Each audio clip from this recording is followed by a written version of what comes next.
নমস্কাৰ। আজি আমি আলোচনা কৰিবলৈ লৈছোঁ ৫,৫৫০টা পদৰ যি ডকুমেণ্ট ভেৰিফিকেশ্যন চলি আছে সেই সম্পৰ্কত আৰু সাধাৰণ ভেৰিফিকেশ্যন অৰ্থাৎ এক্সট্ৰা কাৰিকুলাৰ এক্টিভিটি নথকা প্ৰাৰ্থীসকলৰ ভেৰিফিকেশ্যন কেতিয়াৰ পৰা হ'ব আৰু এই ভেৰিফিকেশ্যনৰ সম্পৰ্কত প্ৰাৰ্থীসকলে কি ডকুমেণ্টছ নিব লাগিব বা ডকুমেণ্ট সম্পৰ্কীয় কিছু সাৱধানতা কেনেদৰে অৱলম্বন কৰিব লাগিব সেই বিষয়ে কিছু কথা আলোচনা কৰিম। প্ৰথম কথা, যিহেতু ECA ভেৰিফিকেশ্যন ইতিমধ্যেই সম্পূৰ্ণ হ'ল আৰু অহা 5 তাৰিখে যিসকল এবচেণ্ট আছিলে এক্সট্ৰা কাৰিকুলাৰ এক্টিভিটি NCC ক্ষেত্ৰতে হওক, কালচাৰেলৰ ক্ষেত্ৰতে হওক বা স্পৰ্টছৰ ক্ষেত্ৰতে হওক, কিবা কাৰণত যদি কোনোবা এবচেণ্ট আছিলে তেওঁলোকক এটা লাষ্ট চান্স দিছে। গতিকে তেওঁলোকে কাইলৈ অৰ্থাৎ 5 অক্টোবৰ তাৰিখে এই ভেৰিফিকেশ্যনটো কৰিব।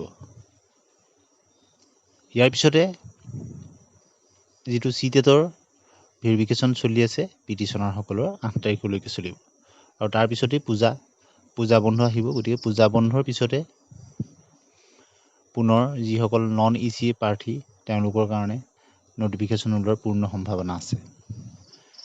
গতিকে ভেৰিফিকেশ্যনৰ ক্ষেত্ৰত যিসকল প্ৰাৰ্থীৰ নাম আহিব তেওঁলোকে কি সাৱধানতা অৱলম্বন কৰিব লাগিব। প্ৰথম কথা, ডকুমেণ্ট ভেৰিফিকেশ্যনৰ সম্পৰ্কত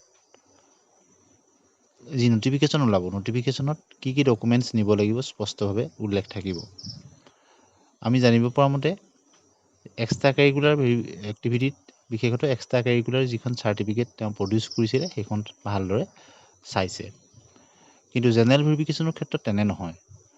আপোনাৰ যিখন এপ্লিকেশ্যন ফৰ্ম আছিলে, যিটো একনলেজমেণ্ট শ্লিপ বুলিও কোৱা হয়, সেইখন আপোনাৰ তাৰ অৰিজিনেল কপিটো নিব আৰু কিবা কাৰণত যদি আপোনালোকে সেইখন ডাউনলোডো কৰিব নোৱাৰে, আপোনালোকে নিশ্চয় দেখিছে যে CTET পিটিশ্যনৰ ক্ষেত্ৰত বা অন্যান্য সেই ক্ষেত্ৰত যিসকলে পৰা নাই তেওঁলোকৰ কাৰণে এক্সট্ৰা লিংক দি দিছিলে।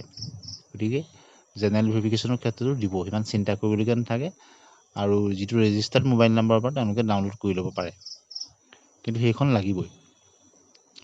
দ্বিতীয়তে, HSLC লেভেলৰ পৰা যিখিনি ডকুমেণ্টছ, সেই ডকুমেণ্টছখিনি আপোনাৰ কোনো যাতে ভুল নাথাকে, যে ডেট অফ বাৰ্থ আৰু নামৰ ক্ষেত্ৰত যাতে বিশেষতঃ HSLC এডমিট কাৰ্ডখন এজ প্ৰুফৰ কাৰণে চায়। গতিকে তাত আপোনাৰ নাম বা অন্যান্য তথ্যত যাতে ভুল নাথাকে বা মাৰ্কশ্বিট চাৰ্টিফিকেটত, আৰু যদি কিবা কাৰণত কিবা ভুলো আছে মাইনৰ, তাৰ কাৰণে আপোনালোকে যদি সংশোধন কৰাই আনিছে খুব ভাল কথা। বহুতৰ এনেকুৱা হয় যে এপ্লাই কৰোঁতে ভুলখন আছিলে, পিছত সংশোধন কৰাই আনিলে, তেতিয়া কি হ'ব? তেতিয়া আপোনালোকে যিখন সংশোধন কৰাই আনিলে সেইখনো নিব আৰু আগৰ যিটো কপি দিছিলে সেইটো আপোনালোকে লৈ যাব। তেতিয়া আপুনি তাত ক্লিয়াৰকৈ কথাখিনি ক'ব পাৰিব। আৰু কোনোবাই যদি মাইনৰ ভুল আপোনালোকে সংশোধন বা কাৰেকশ্যন কৰাবও পৰা নাই, তাৰ কাৰণে আপোনালোকে এফিডেভিট এটা লৈ যাব। বৰ্ড অনুযায়ী ডিমাণ্ডবিলাক বেলেগ হয়। কিবা যদি A to E হৈ গ'ল, A to O হৈ গ'ল, এনেকুৱা ধৰণৰ ভুলৰ কাৰণে আপোনালোকে এফিডেভিট এটা কৰাই নিয়াটো ভাল। গতিকে ইয়াৰ উপৰিও SOSৰ ক্ষেত্ৰত এটা গাইডলাইন যিহেতু দিছে, SOS চাৰ্টিফিকেটৰ দ্বাৰা যিসকলে নম্বৰ বৃদ্ধি কৰিছিলে তেওঁলোকৰ ক্ষেত্ৰত এটা গাইডলাইন দিছিলে। গাইডলাইনটো আছিলে এনেধৰণৰ, আপোনাৰ হায়াৰ ছেকেণ্ডেৰী যিটো নম্বৰ আছিলে, ধৰি লওক আপুনি যিটো ছাবজেক্ট আপোনাৰ আছিলে সেই ছাবজেক্টটোত আপুনি বেটাৰমেণ্ট দি নম্বৰ বৃদ্ধি কৰিলেহে আপোনাৰ মানি ল'ব। নথকা ছাবজেক্ট এটা লৈ আপুনি নম্বৰ বৃদ্ধি কৰিলে সেইটো মানি নলয়। ঠিক একেদৰে গ্ৰেজুৱেশ্যনৰ ক্ষেত্ৰতো আপুনি আটাইকেইটা ছেমিষ্টাৰ বা আটাইকেইটা বৰ্ষৰ মাৰ্কশ্বিট চাৰ্টিফিকেট আপোনালোকে অৰিজিনেলখিনিও নিব আৰু ধুনীয়াকৈ জেৰক্সৰ ছেটো লৈ যাব সকলো। এতিয়া আহিছোঁ প্ৰফেশ্যনেল কোৱালিফিকেশ্যনৰ ক্ষেত্ৰত। প্ৰফেশ্যনেল কোৱালিফিকেশ্যনৰ ক্ষেত্ৰত আপোনালোকে জানে যে বহুতো ভুৱা ডিগ্ৰীৰ কথা শিক্ষামন্ত্ৰী মহোদয়েও কৈছে বা ইও কৈছে। গতিকে এই প্ৰফেশ্যনেল কোৱালিফিকেশ্যনৰ ক্ষেত্ৰত আমাৰ অসমৰ ভিতৰৰ ইউনিভাৰ্চিটিৰ যিবিলাক NCD ৰিকগনাইজ ইউনিভাৰ্চিটিৰ পৰা কৰা সকলৰ কোনো অসুবিধা নাই।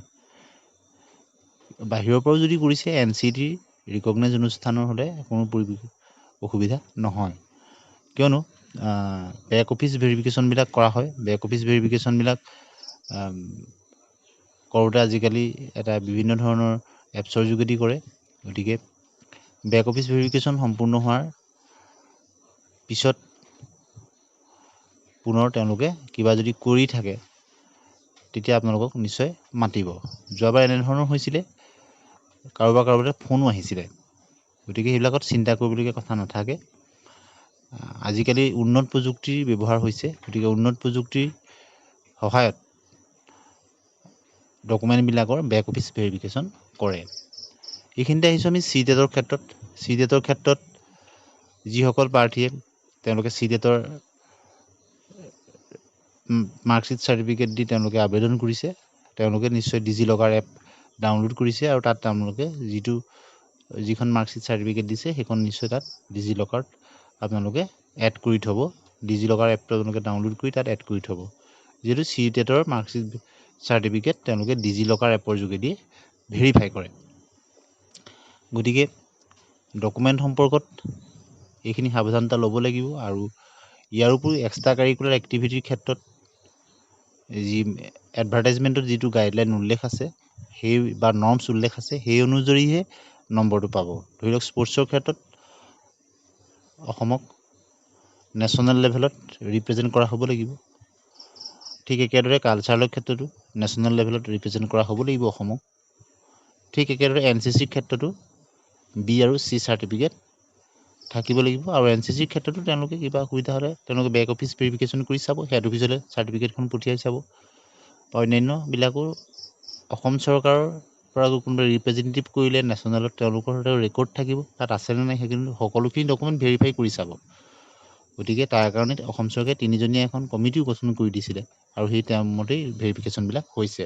গতিকে কিছু পলম হ'লেও যাতে যোগ্যজনেহে নম্বৰটো পাব, সেই কথাটোত কিন্তু অসম চৰকাৰে বিশেষকৈ শিক্ষামন্ত্ৰী মহোদয়ে তেখেতে নিজেই কৈছে যে কিছু পলম হ'ব পাৰে, কিন্তু সকলো ডকুমেণ্টৰ তেওঁলোকে যিসকল য'ত সন্দেহ থাকিব সেইবিলাক ভেৰিফাই কৰিব, দৰকাৰ হ'লে বেক অফিচ ভেৰিফিকেশ্যন কৰিব।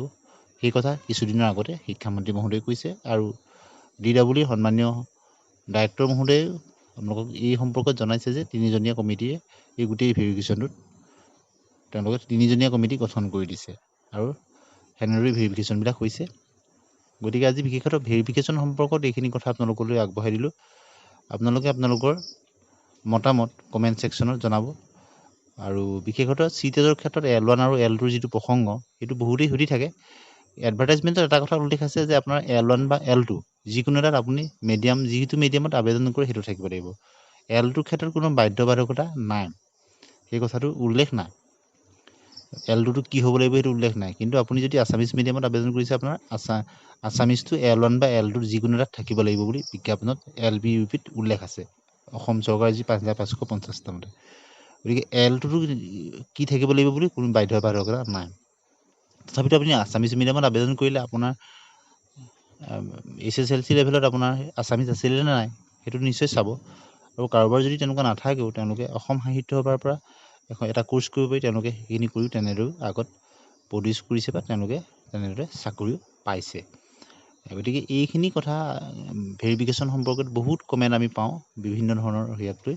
গতিকে আপোনালোকক লৈ এইখিনি কথা আজি আগবঢ়াই দিলোঁ। আপোনালোকে আপোনালোকৰ মন্তব্য কমেণ্ট ছেকশ্যনত জনাব আৰু প্ৰথমবাৰৰ কাৰণে যদি চাইছে চেনেলটো ছাবস্ক্ৰাইব কৰি দিব, ভাল পালে লাইক আৰু শ্বেয়াৰ কৰি দিব। ধন্যবাদ।